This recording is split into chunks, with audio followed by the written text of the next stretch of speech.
One of the situations in which energy is clearly noticeable is when you touch an object and feel that it is hot or cold, when you feel its temperature. However, what is temperature? We can do better than just saying it's how hot or cold something is. Those are vague terms, and being vague is something we always try to avoid in science. A more accurate definition would be that temperature is the average kinetic energy of the particles in an object or area. Remember that kinetic energy is energy of motion, so temperature tells us, on average, how fast the particles in a sample of matter are moving. You may be thinking that a pan in the stove, a summer sidewalk, or the chair you just sat on are warm, but they're not moving. They actually are, at least the particles they're made of are. All particles are always moving, maybe not fast and probably not far, but they are vibrating and bouncing around. Further, every particle in that chair or on that sidewalk are moving in their own direction and at their own speeds. The temperature of that object, what you feel, is the average energy of all those independent particles. If something has a high temperature, its particles are moving quickly. If it has a low temperature, its particles are moving slowly. If you burn yourself, you just encountered more energy than your body could handle. Think about these states of matter, and how the particles move in each one. Which has a higher temperature, solids or liquids? How about liquids or gases? What changed to cause the solid to melt or the liquid to vaporize?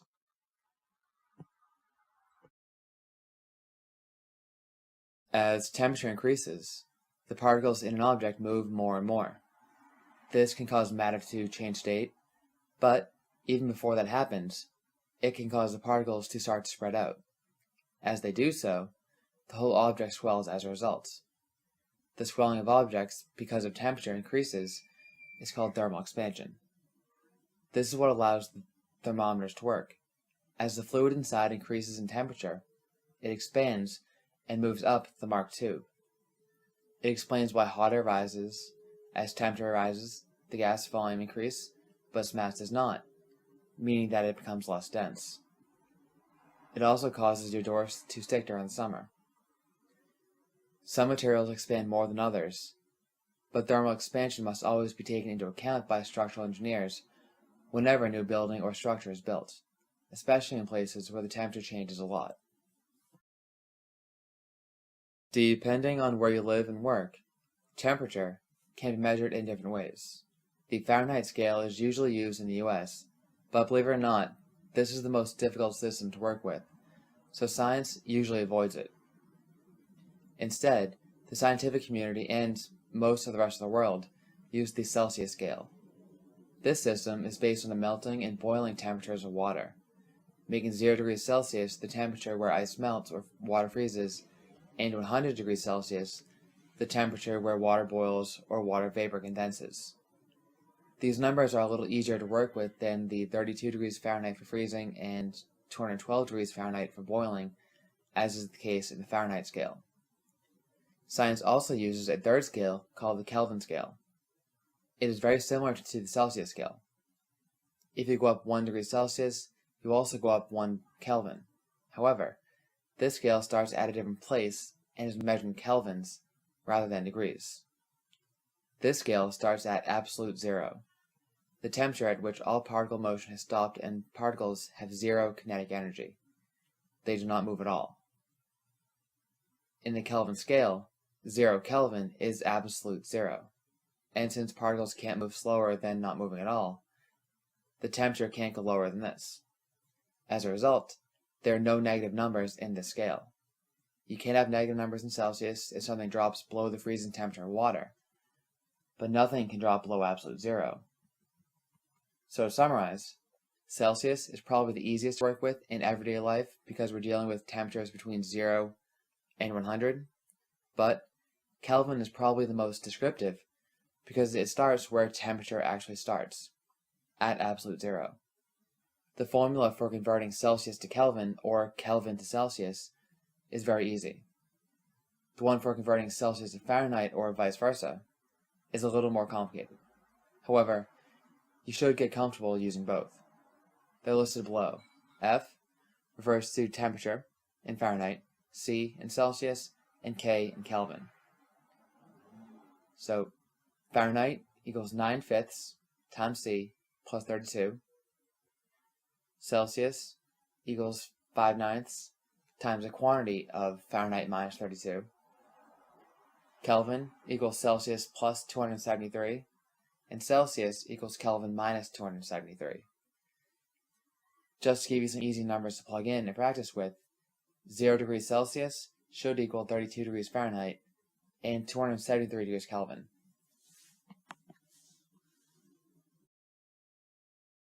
Now, another word that you've probably used 1,000 times in your life that needs a solid scientific definition. What is heat?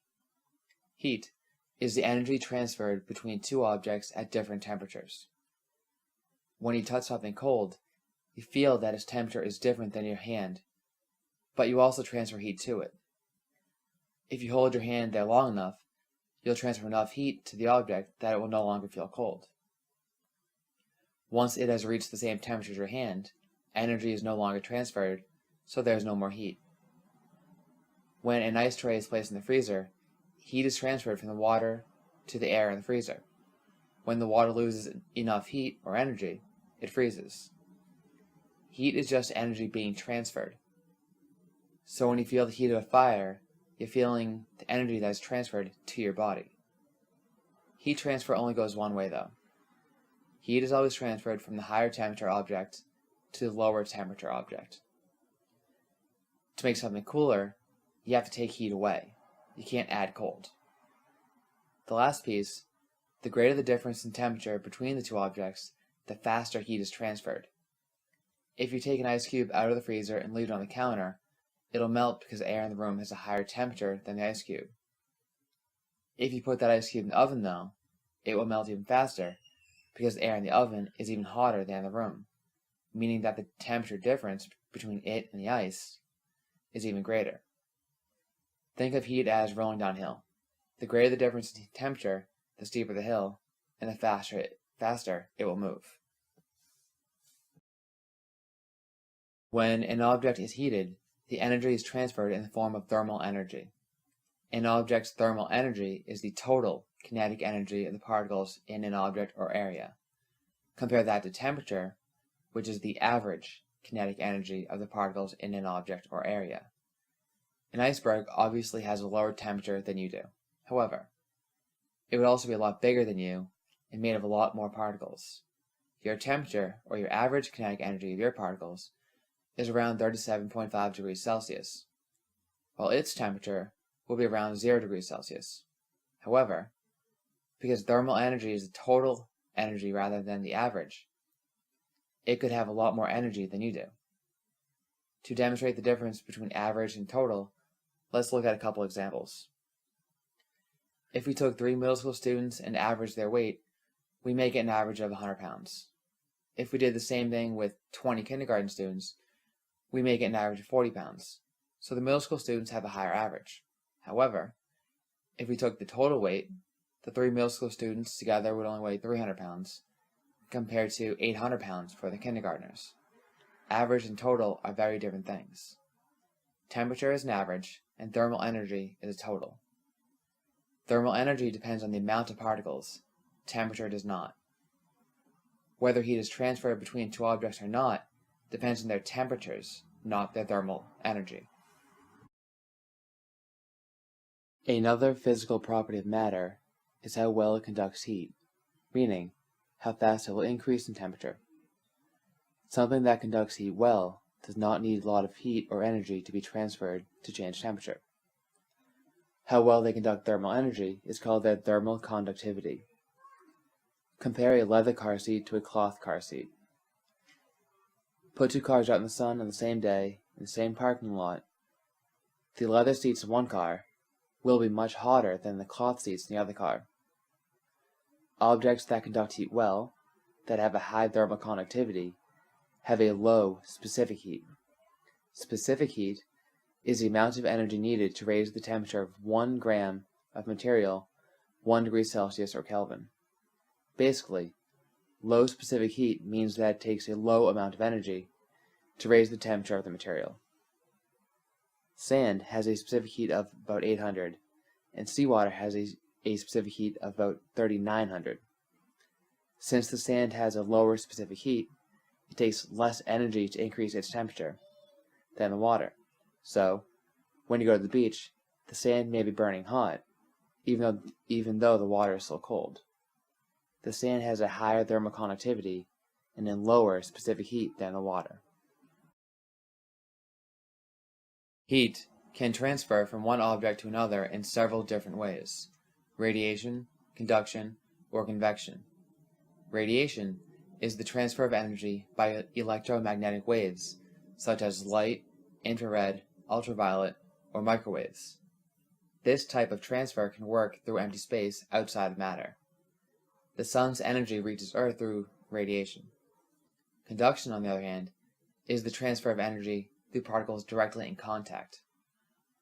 When you walk outside in the summer barefoot, the hot pavement conducts its energy into your feet. The final type, convection, is the transfer of energy by moving currents of liquids or gases. This one can be a bit more confusing, but we'll try to explain it. Imagine standing outside on a hot day. When a breeze blows by for a short period, you feel cooler as thermal energy from your body transfers to the moving gust of air. Even though the breeze is likely the same or close to the same temperature as the rest of the atmosphere, it draws thermal energy away from you because it's moving and putting more of its particles into contact with your body than it would otherwise. The fact that a fluid, whether air, water, or other gas or liquid, is moving means that it will transfer heat slightly differently than you would normally expect of that fluid. This type of heat transfer, when the fluid is moving, is convection.